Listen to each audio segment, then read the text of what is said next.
On today's episode of Mortgage Mondays, we cover a topic where you might actually lose money by paying a loan off, especially if it's earlier than you had planned doing. Does that sound crazy? Well, you don't want to miss today's episode where we explain how that could happen, how you can avoid it, and how you can structure deals to make you more money in the long term.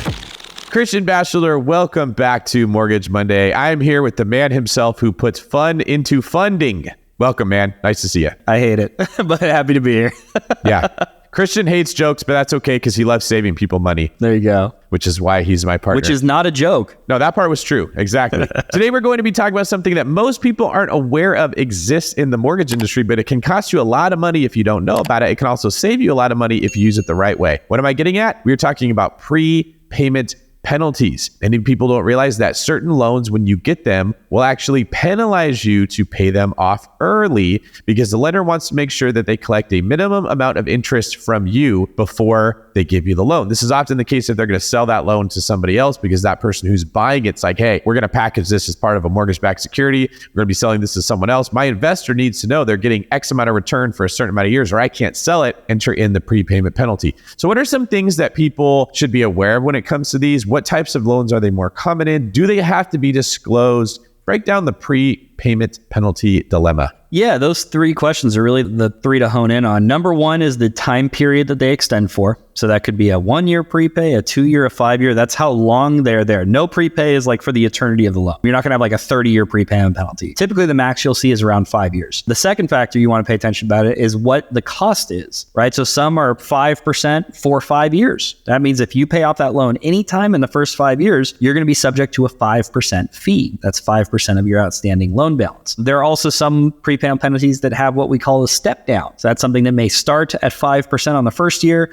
then go to 4, then go to 3, so on and so forth. And then obviously the last factor is how do I pay it, right? If I refinance it, does that count? If I sell the property, does that count? What constitutes triggering that prepayment penalty, right? What if you sell or finance it? What if you subject to it? Does that trigger it, right? These are all really good things to ask because every prepayment penalty may be a little bit different. Give me some examples of common prepayment penalties that you see. Are they prorated? Is it like, $50,000 for any time you cancel in 5 years? Do they step down every year? Are they higher based on the loan balance? How are these things structured? I'd say the most common one is a fixed prepay. So that means it's fixed for whether it's maybe 6 months interest, right? So it could be set up like that. It could be 5% for 5 years. Step downs are also becoming more and more prevalent though, where it gets beneficial to the borrower as you hold the loan for a longer period of time. If you pay it off in the first year, it's 5, but if you pay it off in the 5th year, it may only be a 1% fee. But the three most important things, just like I said before, are number one, the time period of the prepayment penalty. How long is it going to last? Number two, the price, whether it's a fixed price or if it steps down. And number three is what triggers the prepay. Is it a refi, a purchase, a seller financing, etc.? Now, what if your loan officer doesn't go out of their way to make sure this is there? Is there a way these could be sneaked into loans people aren't aware of? It could be. They are requirements to be disclosed. They could be snuck onto the paper and you may have missed it. But a good loan officer, though, who's knowing about the products, right? In general, if you guys are pursuing a DSCR loan, this is the most common loan product where they are there. DSCR loans are based on the property income instead of the borrower's income. Very, very, very common for DSCR loans to be accompanied by a prepayment penalty, mainly because those are loans that are issued by usually private investors. These are companies that keep it on their books, right, at portfolio lenders, and they're not, sold to Fannie Mae's, right? So they're not within all the criteria that fit a Fannie Mae loan. That investor wants to make returns on that money for 3, 4, 5 years. Very common on DSCR loans. Yeah, and when we say investors in this context, we don't mean people that own real estate. We mean people that are really companies that are gathering money together to make loans to you, who is also an investor who is buying the real estate. So you're an investor in the sense that you're investing in the real estate. I remember when I was new, this was very confusing because people were talking about we need an investor for the loan. I'm like, yeah, that's me. I'm the investor and I want the loan. What's the confusion? And then what they meant was we're trying to find a person that has a loan product that will buy the loan from us once we issue it to you. Like, oh, there's several investors involved in this whole dynamic. So don't be confused if you just heard that. Christian just speaking loan-anese, which takes a little bit to get used to, but it's pretty cool. That's right. All right. What scenarios should people avoid prepayment penalties at all costs? And in what scenarios would a prepayment penalty be acceptable in your opinion? Yeah, this is a good one. We get a really common question about using DSCR loans for fix and flips. For some reason, there's some misinformation out there that people think, oh, I want to have this property. I don't want to use my debt to income, but I want to have this property and just have it qualify for itself, but I want to fix and flip it or burr it or, do some renovation to it. Don't use a DSCR. You're pursuing the wrong loan product. That's a bridge loan, right? That's a fix and flip, a renovation loan, something that's short term that you're only going to keep for 6 to 12 months while you do the renovation. And then once you get it fixed and get a tenant in there, then use a DSCR loan, right? That's a refinance DSCR. To answer your question, anything that has a short-term holding period,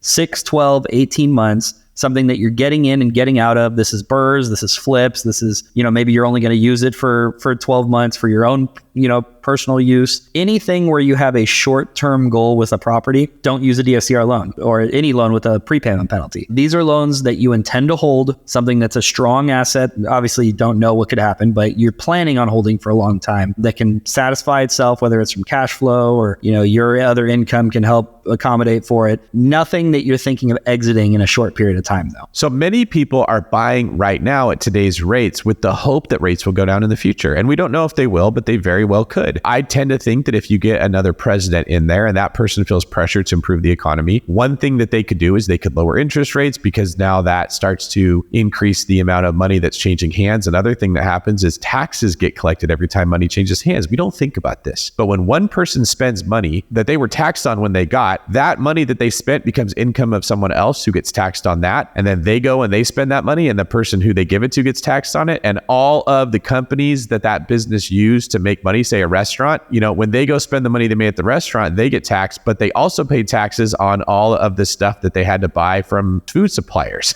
and their employees. They had to pay taxes every time they gave them a paycheck. And then the employee gets the paycheck and then they got to pay taxes on the money that came. It's actually this crazy scheme where every time money changes hands, the government collects more taxes. So as they increase the velocity of money, they actually can increase their tax base. And when you raise rates, it slows the velocity of money, which is what they believe is going to slow price increases, but it also slows how much money is coming in on taxes. So I see a world where one of the politicians goes, hey guys, yeah, we've stopped prices rising, but the government needs more money for taxes. We just raised the debt ceiling. We need to collect more. Let's lower rates so we can get more taxes and we're off to the races again. So if you did get one of these loans with a prepayment penalty, you may find out that refinancing isn't going to be financially sensible because even though you're getting a lower rate, maybe you got to pay 30, 40, 50 grand to get out of that loan. So if you're using the plan of if rates go down, I'm going to refinance and increase my cash flow, maybe pay a little bit more upfront or use a loan product that doesn't have these. If you're like, nope, set it, forget it. This is the loan I'm going to use. I don't care. I'm off to other things. You can get a better rate sometimes with these prepayment penalties. So anything else that you want to add on here that people should look into? Yeah, I just want to double down on that and say that's a great point. And that's where being able to customize your prepayment penalty is huge. If you want to target a time in your holding of this property, if you think there may be a refinance opportunity,